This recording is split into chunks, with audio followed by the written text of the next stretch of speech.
Hi and welcome back to the office today. We're just going to go over some things, a bit more of the information about the unit we were talking previously about. Our RTO has been working diligently about getting it approved, so we've just got a couple of items we need to finalise with you, and then we're going to resubmit that. So if we'd like to go through the training assessment strategy for what we talked about previously, and we'll get straight into it. So what we spoke about in the past was the was training your gentlemen in the maintain and use hand tools, so they are safe on your premises. Now we've been working through that, and we've developed a couple of learning strategies and some safety things that we've picked up on, and I'd just like to run through that with you today if you've got time. So the purpose of this program is to teach you gentlemen the basic hand tool use and safety. Going through the training assessment strategy that we've been working on and that we're going to submit to our to ASCO is there's no previous set requirements for this course, so we've basically mediated our own level of what we expect the gentlemen to how they're able to read and write and comprehend before we launch into this course, this unit. So as you can see, it would need interpretation, but the reason we've got all ones here is because we've set the standard quite low, not requiring them to do any previous training or literacy or numeracy skills. We did speak in the past about how some of you gentlemen may be a bit vague or be of a different nationality. We have in place some internet interpreted advice, and any learning material that we do bring to you will be in multi-languages. So what you'll be able to supply to us is their main languages we need to work around, probably Greek, Italian.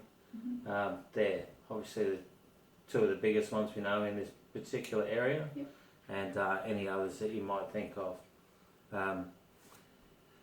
For that skill, what we've decided is that, as you already pointed out, the retired men with potentially a lower IT skill, so we definitely want to put in place a program where they are able to carry out internet or home-based learning with a minimum of difficulty and a very, very basic click, point, read situation. And for those gentlemen who don't have that even the minimal of skills, especially in a non-English speaking, we've also put together a simple interpretation of that as well. We do know that some people can read in their home language very easily, and find it a lot easier to interpret written instructions in their own language. So we can definitely see an advantage of giving you all that scope that we need to. I have got one of our PowerPoint presentations here ready to show you tonight. We previously spoke about the requirements, what we require from you, as in your seminar room, some good audio and visual equipment. I did state to you previously that we could bring our own video equipment if required. As an RTO, we are actually required to have our own gear, but if you've got it, that'd be fantastic. In the support services that we've decided, as we previously spoke, we have a face-to-face delivery in your classroom, and an internet backup service, plus in your workshop, which is still hopefully is getting just about ready. We'll be leaning over their shoulder and making sure they're doing how we expect them to do it in a safe and orderly manner. For this unit, there wasn't a lot of individual requirements or laws that had to really pinpoint for your circumstance, but we did carry over a lot of the laws that are required for just about every training organisation and every unit that we do teach. So this is why any documentation you get from us with the training and assessment strategy will all have quite a bit of legal stuff at the end of it, and it's just a matter of how it has to be. So the main unit we're pitching for you is the hand and power. Not hand and power tools, just hand tools and safety. And if you'd like to see the presentation, one of the presentations I put together.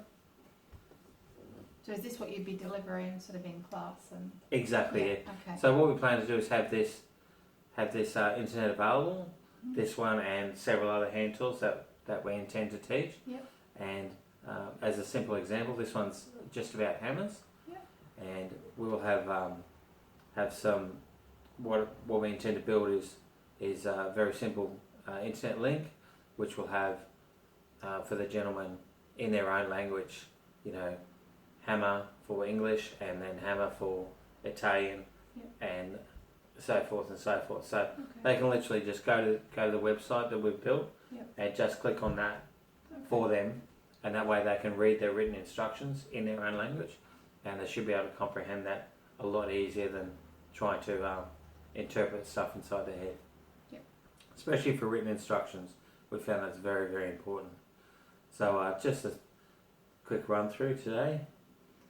So this is up on the board as one of our instructors will be teaching. We're going through a bit of a visual representation, so they identify with what we are talking about. This class will be taught in English in your training room, and if there is any requirement for another language, we'll work on that on the day. But generally, we all our staff are English speaking. Some of them are multilingual, but that would be on special request if you actually wanted us to teach in another language. So we're just going through basically the basic stages here. 5 stages of pretty much every hand tool that we need to teach. Is what is a hammer? What is its purpose?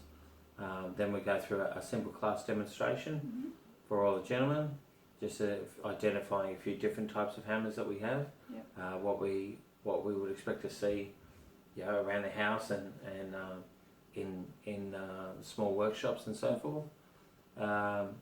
Going through some simple safety procedures, and then we'll work into your workshop and have a bit of a muck around and just get some hand familiarity.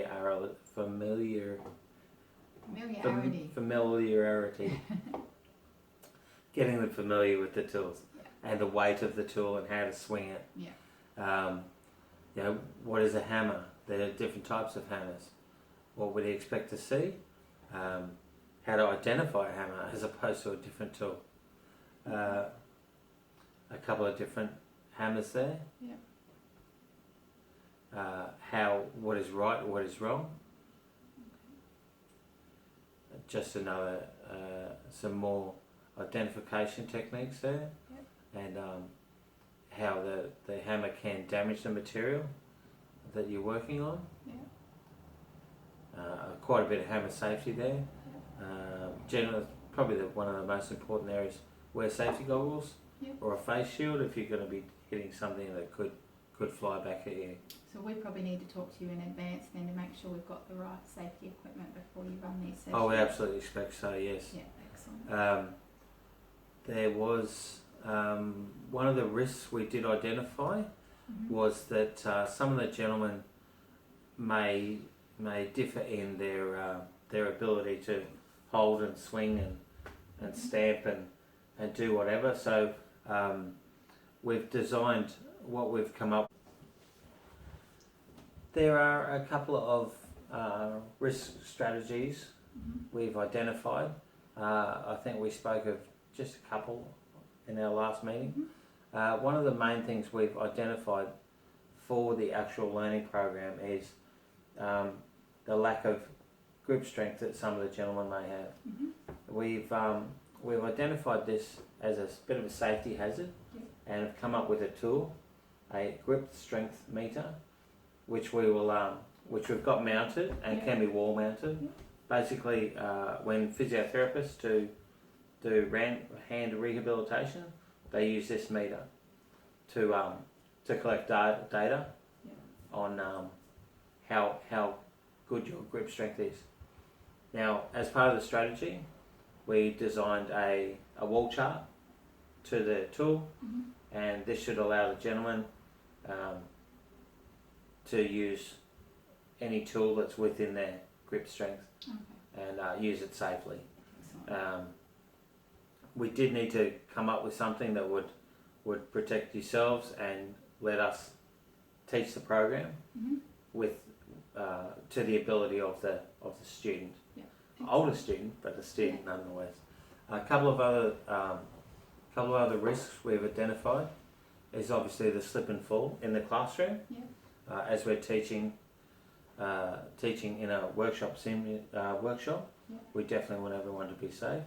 So that will require a little bit of work on your behalf as to put in what we require as a legal pathway and clear and safe boundaries for where people are working.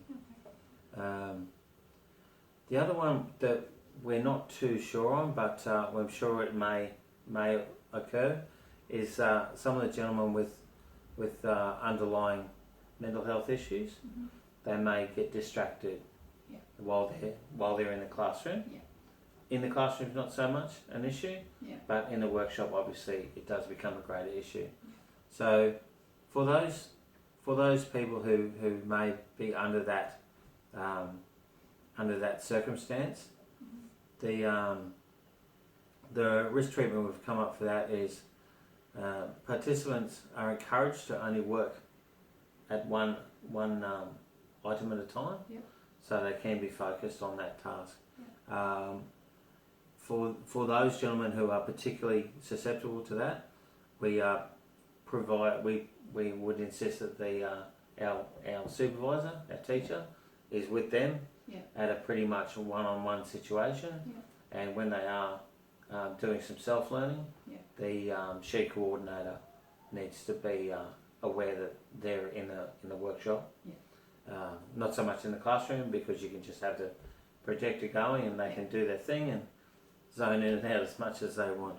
We do have some strategies, I guess, because that happens in things we're teaching as well. So when we're doing cooking, we end up with the same types of things. So it's probably worth, when we know who the teacher is, for us just to have a bit of a share with you as to what strategies we also put in place.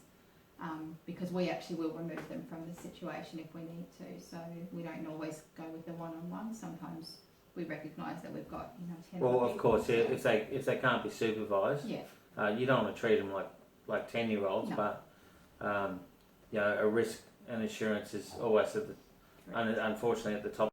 Yes, that would be great to work alongside your team, and definitely be in line with a one-on-one when you can, and when we can't, the participants will pretty much have to follow what we're letting them do.